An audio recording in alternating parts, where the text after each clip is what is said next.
उपवर्गीकरणाच्या विरोधी महामोर्चा परळीमध्ये निघालेला आहे। समस्त या ठिकाणी समाज रस्त्यावर उतरलेले आहेत। आपल्यासोबत या ठिकाणी नगरसेवक आनंद इगळे आहेत।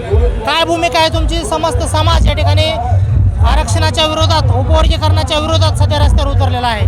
महाराष्ट्र शासनाला या एससी उपवर्गीकरण विरोधी महामार्चाद्वारे या ठिकाणी भीम अनुयायी, आंबेडकर सैनिक, या ठिकाणी उपवर्गीकरणाच्या विरोधातले तमाम 59 जातीचे बांधव या ठिकाणी रस्त्यावर उतरलेले आहेत। या माध्यमातून आम्ही शासनाला आव्हान करत आहोत की हे उपवर्गीकरण रद्द करावं, तात्काळ रद्द करावं। यापेक्षाही व्यापक स्वरूपामध्ये या ठिकाणी आंबेडकरी समूहाच्या वतीनं आंदोलन करण्यात येईल असं आपल्या याद्वारे मी सांगू इच्छितो।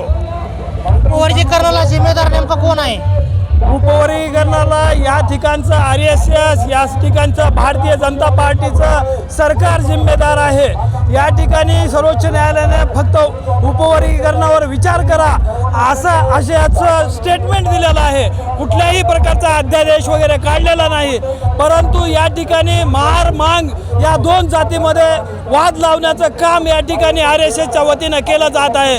परंतु आंबेडकरी जनता हा डाव हाणून पाडल्याशिवाय राहणार नाही।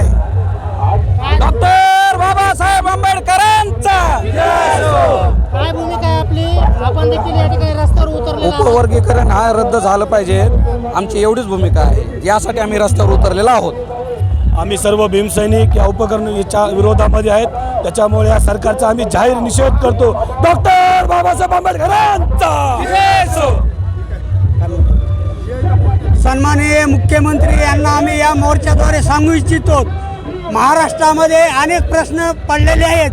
सुशिक्षित बेकाराचे प्रश्न आहेत, शेतकऱ्याचे प्रश्न आहेत आणि सर्वसामान्याचे प्रश्न आहेत। या प्रश्नाकडे लक्ष न देता या ठिकाणी जातीमध्ये भांडणं लावून देण्याचं काम थांबवावं आणि विकास कामाकडे लक्ष देण्याचं जरूरत आहे।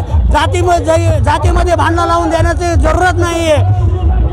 या शेड्यूल कास्टमध्ये 59 जाती हे गुन्हेगोविंदानं नांदत आहेत आणि आपण जो दोन जातीमध्ये वाद निर्माण केलेला आहे तो वाद थांबवण्याचं काम आपण करावं आणि शेड्यूल कास्ट ही जात सर्व समाजानं सांभाळून घेणारी मोठा समाज आहे, त्याच्यामुळे इथं आरक्षण करण्याची गरज नाही। आम्ही जोपर्यंत हा प्रश्न जोपर्यंत शासन लावून धरत आहे तोपर्यंत आंबेडकरी जनता आणि शेड्यूल कास्ट टोटल रस्त्यावर उतरणार आहे। आम्ही मागे हटणार नाही।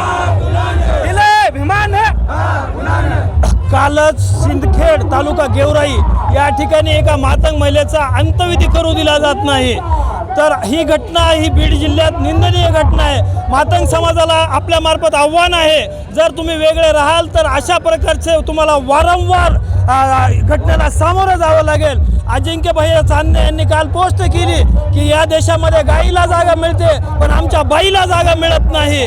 हे अतिशय दुर्दैवी आहे। त्यांनी ही गोष्ट आज जाणून घेतली पाहिजे। आंबेडकरी समूह त्यांच्या सोबत असल्यास कुणाची माय व्हॅली नाही। अशा अंत्यविधी रोखण्यासाठी त्यांना तुमच्या मार्फत आव्हान आहे की त्यांनी महार बांधवांसोबत, बौद्ध बांधवांसोबत एकत्र राहावं, एकसंघ राहावं आणि ह्या उपवर्गीकरणाच्या विरोधात त्यांनी सुद्धा वज्रमूठ बांधावी असं मी आपल्या माध्यमातून आव्हान करतो। SC मधील जे 59 जाती आहेत त्या कालही या ठिकाणी एकच होत्या आणि उद्या देखील एकच राहणार आहेत असं या ठिकाणी